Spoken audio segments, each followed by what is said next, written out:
Hello everyone, आज हम लोग क्या करेंगे तो क्लास 10 के लिए एक चैप्टर है आपका हमारा पर्यावरण। ज़्यादातर लोग इसको पढ़ना नहीं चाहते हैं, लेकिन क्वेश्चन तो बराबर इससे आते ही रहता है ना। तो हम लोग आज इसको देखेंगे विस्तार से, क्या कुछ है इसमें, इसके बारे में जानेंगे। सबसे पहला तो आपका क्या है, पर्यावरण है। पर्यावरण किसे कहते हैं, है ना। पर्यावरण किसे कहते हैं, तो पर्यावरण में क्या है, तो हमारे आसपास के जो भी आवरण होते हैं, जैसे हमारे पास हवा है, वायुमंडल है, सूर्य का प्रकाश है ना। तो ये जहाँ पर हमारा आसपास का है पूरा, ये क्या कहलाता है, पर्यावरण कहलाता है। हमारे पर्यावरण के अंतर्गत जल भी आ गया, है ना, वायुमंडल भी आ गया, जीव मंडल भी आ गया। सारे घटक जो है वो मिलकर के क्या करते हैं, पर्यावरण का निर्माण करते हैं। ठीक है। अब यहाँ पर बायोलॉजिकली अगर हम लोग देखें तो पर्यावरण में एक शब्द आता है क्या, पारितंत्र आता है ना, या पारिस्थितिक तंत्र। तो आपसे पूछा जाता है कि पारिस्थितिक तंत्र से आप क्या समझते हैं। तो पारिस्थितिक तंत्र या पारितंत्र क्या है कि कोई भी जीव, ये जो वायुमंडल के कारक है ना, इसके बीच जो अंतः क्रिया करते हैं उसी को हम लोग क्या कहते हैं, पारितंत्र कहते हैं। तो जीवों का ये अंतः क्रिया में क्या है, तो अंतः क्रिया में हम लोग देखते हैं कि हमारे वायुमंडल में दो घटक होते हैं। पारितंत्र का जो है हमारा वायुमंडल, उसके दो घटक हैं, एक जैविक और दूसरा क्या, अजैविक। तो जैविक में क्या क्या आते हैं, तो जैविक में हमारे पौधे, जंतु और सूक्ष्म जीव आते हैं, है ना।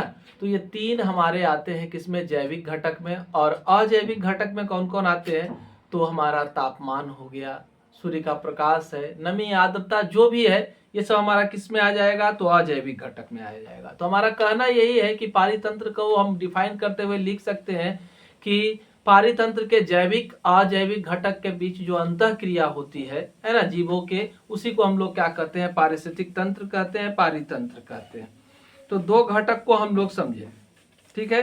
तो आपका जैविक अजैविक घटक में आपका मृदा भी हो जाएगा, है ना, मिट्टी भी, क्योंकि हमें उसी के ऊपर रहना है, उसी के ऊपर अपना सारा काम करना है।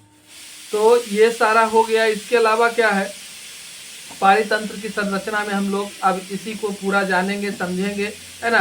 तो अजैविक घटक को हम लोग जान गए, नाम सुन लिए, है ना। तो नाम सुन लिए, किसका किसका नाम सुने, तो हम लोग सब सुने हैं। अजैविक घटक मतलब जो भी निर्जीव है वो सब किस में आ जाएगा, अजैविक घटक में आ जाएगा। अब देखिए हमारे वायुमंडल में जो जैविक घटक है, ठीक है, जो जैविक घटक है उसमें क्या क्या है, तो इसमें सबसे पहला आपका उत्पादक आता है। ठीक है। तो उत्पादक किसको कहते हैं, पृथ्वी पर हम जान ले कि ऊर्जा का एकमात्र स्रोत क्या है, सन है ना। सन, सूर्य जो है ऊर्जा देता है, सूर्य की ऊर्जा प्रकाश ऊर्जा के रूप में है। और ये जो हरे पौधे होते हैं, ये सूर्य के प्रकाश की ऊर्जा को बदलने का काम करते हैं, है ना। किस में बदलते हैं, तो रासायनिक ऊर्जा में स्टार्च का निर्माण करते हैं। और इसी स्टार्च का उपयोग जो है वो आपका जितने सारे दूसरे जीव होते हैं, जंतु जो है, वो इसका उपयोग करते हैं, है ना। तो ये जो हो गया हमारा दूसरा कौन, तो जैविक घटक में देख रहे थे, क्या देख रहे थे, उत्पादक देख रहे थे। तो उत्पादक में हम लोग हरा पौधा को देखे कि वो प्रकाश संश्लेषण करता है और भोजन का निर्माण करता है। और ये जो है भोजन दूसरे जीवों के लिए उपलब्ध हो पाता है, दूसरे जीवों के लिए उपलब्ध हो पाता है, मतलब सारे जंतुओं को यही ऊर्जा देता है, मतलब रासायनिक ऊर्जा का ही हम लोग उपयोग करते हैं। ठीक है। तो ये उत्पादक हो गया। अब उपभोक्ता एक शब्द है, उपभोक्ता से कहते हैं तो जो भी जंतु या जो भी जीव है ना, वो हरे पौधे पर प्रत्यक्ष या अप्रत्यक्ष रूप से आश्रित होकर उनसे भोजन को अगर प्राप्त करता है, तो ये क्या कहलाते हैं, उपभोक्ता कहलाते हैं। ठीक है। तो अब उपभोक्ता को आप देखें कि उपभोक्ता क्या हो सकता है। उपभोक्ता क्या हो सकता है, तो तीन तरह का उपभोक्ता हो सकता है।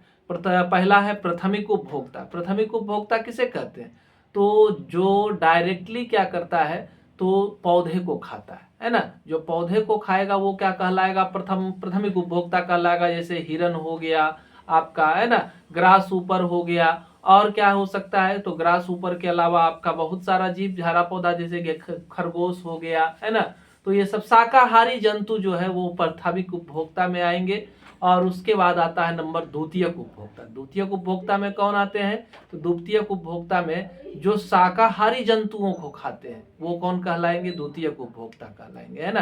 तो शाकाहारी को खाने वाले क्या हो जाएंगे, जंतु को खा रहे हैं तो ये मांसाहारी हो जाएंगे। तो शाकाहारी को खाने वाले मांसाहारी जो है वो क्या कहलाएंगे, द्वितीयक उपभोक्ता कहलाएंगे। अब तृतीयक उपभोक्ता एक है। तृतीयक उपभोक्ता क्या होते हैं? वैसे उपभोक्ता जो मांसाहारी को खाते हैं, है ना, तो ये क्या कहलाएंगे? तृतीयक उपभोक्ता आपके कहलाएंगे।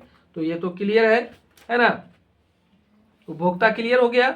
आगे हम लोग देखते हैं, ये जान ले ये उत्पादक तो क्लियर है ना। उत्पादक में हरा पौधा हो गया। हरा पौधा भोजन का निर्माण कैसे करता है? सूर्य के प्रकाश से, है ना, प्रकाश संश्लेषण प्रक्रिया के द्वारा, है ना।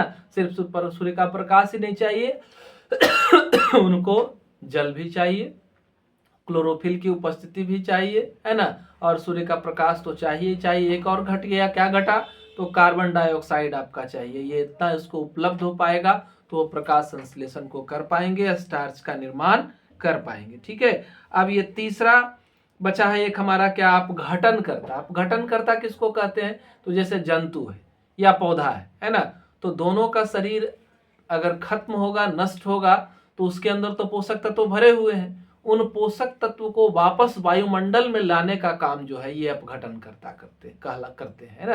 तो अपघटन करता करते क्या है? तो इनको सड़ाने का काम करते हैं। सड़ा करके इनके इसके शरीर में जो मौजूद होते हैं पोषक तत्व, उसको वापस या तो जमीन में या हवा में मुक्त कर देते हैं, जो वापस पौधे को उपलब्ध हो पाता है। इस वजह से पोषक चक्र चलते रहता है। यानी अपघटन करता की आवश्यकता क्या है? तो वह पोषक चक्र को बनाए रखने का काम करता है पृथ्वी पर, है ना। तो तीन चीज तो क्लियर हो गया, प्राथमिक, द्वितीयक, तृतीयक उपभोक्ता। सबका नाम आप याद रख लेंगे कि कौन कौन है। अब देखिए अपघटन करता भी आप लोग समझ गए। आप पूछ दे अपघटन करता में 3 अपघटन करता का नाम दीजिए, है ना। तो 3 अपघटन करता कौन कौन है? जीवाणु है, कवक है और प्रोटोजोआ को हम लोग क्या करते हैं? अपघटन करता कहते हैं। और ये भी याद रखना है, जीवाणु, कवक और ये प्रोटोजोआ है, उसे हम लोग सूक्ष्म उपभोक्ता भी कहते हैं, है ना। अब बाकी जितने सारे उपभोक्ता हो जाएंगे वो क्या हो जाएंगे? बृहत उपभोक्ता की श्रेणी में आ जाएंगे। ठीक है, ये हम लोग देखें। इसके बाद एक क्या है? आपका आहार श्रृंखला है ना।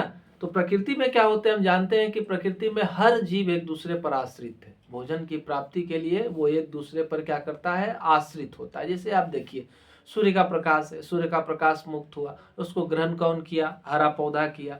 हरा पौधा को खाने वाला कौन है? हरा पौधा को तो कई खा सकता है ना। हिरन भी खा सकता है आपका, और कौन खा सकता है? गाय भी खा सकती है ना, बकरी भी खा सकती है, चूहा और खरगोश भी खा सकता है। तो ये सब इनको खाते हैं। किसको खाता है? हरा पौधा को खाता है।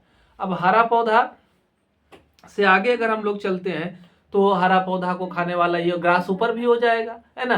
तो हमें एक श्रृंखला को जानना है। प्रकृति में ऐसे कह सकते हैं आहार श्रृंखला का मतलब कि प्रकृति में एक जीव दूसरे जीव पर आश्रित होते हैं और लगातार दूसरे जीव से वो क्या करते हैं? भोजन प्राप्त करते हैं। इनका जो क्रम बनता है उसी क्रम को हम लोग क्या करते हैं? आहार श्रृंखला कहते हैं। जैसे एक उदाहरण आप ले लीजिए, हरा पौधा है ना, घास ले लीजिए।